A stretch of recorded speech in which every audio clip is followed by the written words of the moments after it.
గత వారం రోజులుగా తిరుపతి వెంకటేశ్వర స్వామి వారి ఆలయ ప్రతిష్టని,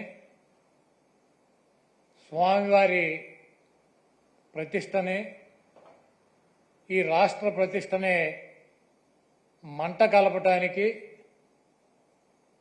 కలియుగ వెంకటేశ్వర స్వామిని రాజకీయాల్లోకి లాగి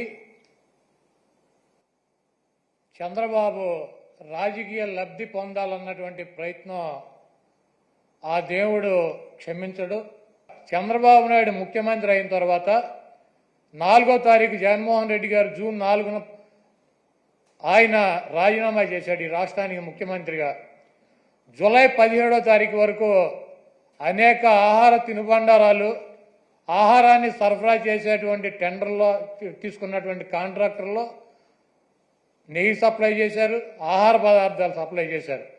వాటిల్లో చంద్రబాబు ముఖ్యమంత్రిగా ఉండగా 17వ తారీఖున వచ్చినటువంటి ఒక ట్యాంకర్లో వాళ్ళకి కావాల్సినటువంటి మెజర్మెంట్స్లో లేదు నెయ్యి, కాబట్టి మేము దీన్ని రిజెక్ట్ చేస్తున్నాం అని చెప్పి దాన్ని వెనక పంపడం జరిగింది.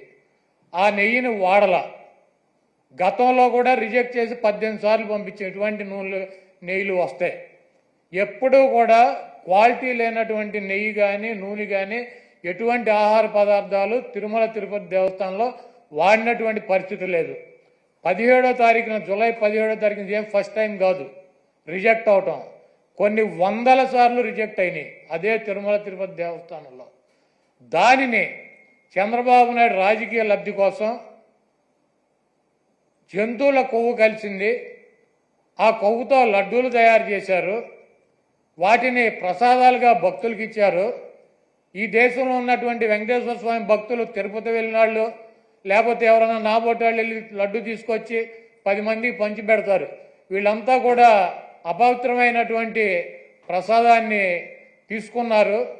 కాబట్టి జగన్మోహన్ రెడ్డిని శిక్షించాలి అని చెప్పి చంద్రబాబు నాయుడు రాజకీయ ప్రయోజనాలు ఆశించి జగన్మోహన్ రెడ్డి గారు ఇబ్బంది పెట్టాలి రాజకీయంగా అని చెప్పి ప్రత్యక్షంగా కలియుగ దైవమైనటువంటి వెంకటేశ్వర స్వామినే ఆయన ప్రసాదాన్నే రాజకీయాల్లోకి లాక్కొచ్చేసినటువంటి దుర్మార్గమైనటువంటి వ్యక్తి చంద్రబాబు నాయుడు. ఈరోజు ఇటువంటి దుర్మార్గం చేసి ఆలయ ప్రతిష్టని, వెంకటేశ్వర స్వామి విశిష్టతని దెబ్బతీసినటువంటి ఈ చంద్రబాబు నాయుడు గారికి బుద్ధి రావాలని చెప్పి, దీనిలో ఎటువంటి తప్పు జరగలేదన్నది ప్రజలకి తెలవాలని చెప్పి 1కి 10 సార్లు చెబుతున్నాం. ఎందుకంటే ఆ ప్రసాదం సేవించినటువంటి ఏ భక్తుడు కూడా కల్తీ ప్రసాదాన్ని తీసుకోవాలా, అక్కడ రిజెక్ట్ అవుతుంది. మొన్న వచ్చినటువంటి వెహికల్ కూడా ఆయన ముఖ్యమంత్రిగా ఉండగా వచ్చినటువంటి వెహికల్ కూడా రిజెక్ట్ అయ్యి వెనక్కి వెళ్ళింది, అది వాడలా.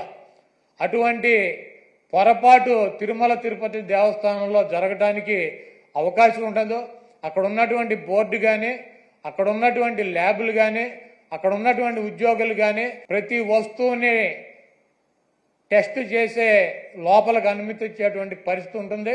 రిజెక్ట్ అయిన సందర్భాలు కోకొల్లలో ఎవరూ కూడా మేమేదో అపచారం చేశామనో లేకపోతే జంతువులు కొవ్వు కలిసినటువంటి ఆహారం తిన్నామనో ఎవరూ కూడా బాధపడాల్సినటువంటి అవసరం లేదు. ఇది గతంలోనూ జరిగింది, ఇది ప్రాసెస్ జరుగుతూనే ఉంటుంది.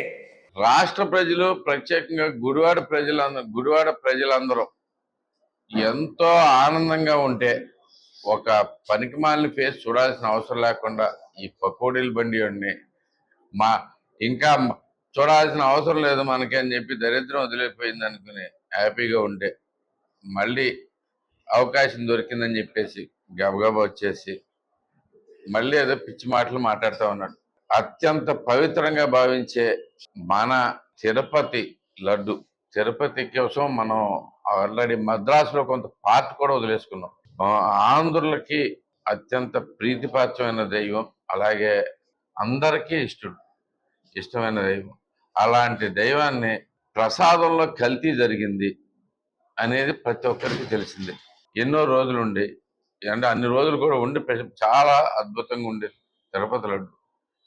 సడన్ గా దాంట్లో ఇలా పంది కొవ్వు లాంటివి కలిసి అంటే రకరకాల పిచ్చి మాటలు ప్రతి ఒక్కరు నోటికొచ్చినట్టు ఏదో ఒకటి మాగుతూ ఉంటాడు. ఇప్పుడు తప్పు జరిగిన దాన్ని ఎప్పుడైనా కానీ తప్పు ఎందుకు జరిగింది, ఎవరి ద్వారా జరిగింది, అది జరగకుండా ఉండాల్సిందని చెప్పడం మానేసి అసలు దాంట్లో తప్పేముంది, దీంట్లో ఇదేముంది అనే టైప్లో మాట్లాడుతూ అనేది ఇంకా మళ్ళీ స్టార్ట్ అయిపోతుంది. ఈ దరిద్రాన్ని తలుచుకుంటే నాకు అసలు అసహ్యం వేస్తుంది. ఇంకా ఏంద్రా బాబు, బేసిక్గా ఇక్కడ గుడివాడ వచ్చే ధైర్యం లేదు, గుడివాడ వచ్చి జనాల ముందు నుంచున్న ధైర్యం లేదు, గుడివాడలో వరదల్లో మునిగిపోతే వచ్చి వచ్చి కనీసం పలకరిచ్చేంత ధైర్యం కూడా లేదు. ఎందుకంటే జనాలే తన్నేటట్టున్నారు. వస్తాడేమో అడుగుదామని చెప్పి గుడివాడ ప్రజలు కూడా ఎదురు. గుడివాడ ప్రజలందరూ అంత కసిగా ఉన్నారు. ఇంత దరిద్రుడు ఏంట్రా నువ్వు అనిపించవటానికి.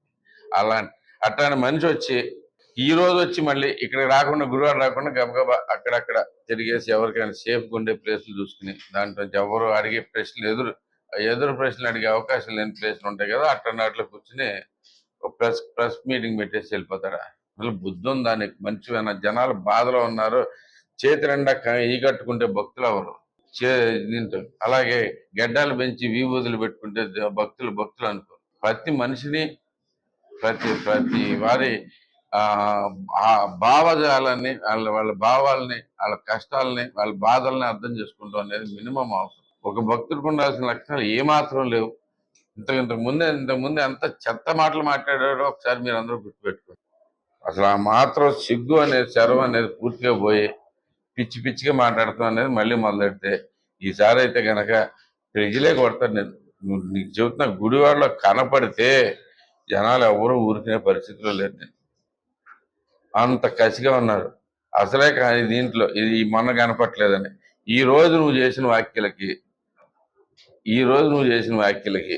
ఎంత ఎమ్మడి పడేది అంటారో చూసుకో. ఎవరు ఊరుకోరు. సిగ్గు లేకుండా, ఎవరిని ఏం మాట్లాడుతున్నామో తెలియకుండా మళ్ళీ వచ్చి దానికి సమర్థించేది ఏముంటుందండి? ఇది కలవలేదు, కలిసే అవకాశం లేదు, కలుస్తానికి తప్పు జరిగింది ఏమైనా చెప్పుకోవాలి, అంతేగాని పెద్దాన్ని మళ్ళీ చంద్రబాబు గారు ఏదో రాజకీయం చేస్తున్నానంట. ఏం రాజకీయం జరుగుతుందండి దాంట్లో? జనాల మనోభావాలు దెబ్బతిన్నాయి.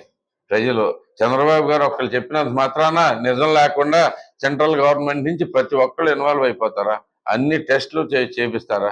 టెస్టులు చేసిన రిజల్ట్స్ ఉన్నాయి, ఎదురుగుండా కనపడుతుంటే ఇంకెలాంటి పిచ్చి మాటలకి మీరు మీ జీవితాలు పోగొట్టుకున్నారు. అట్లానే మళ్ళీ ఇదే పిచ్చి మాటలకి మళ్ళీ తీసుకురాకండి. ఆ 11 కూడా పోతే సున్నాలోకి వస్తారు. బేసిక్గా రెడీ అవ్వండి. ఇంకొకసారి మాత్రం ఈ పనికి మాలిన ఎమ్మెల్యే, మాజీ ఎమ్మెల్యేకి చెబుతున్నా, మళ్ళీ ఇట్లాంటి పిచ్చి మాటలు మాట్లాడితే మాత్రం ఊరికినే పనే లేదు.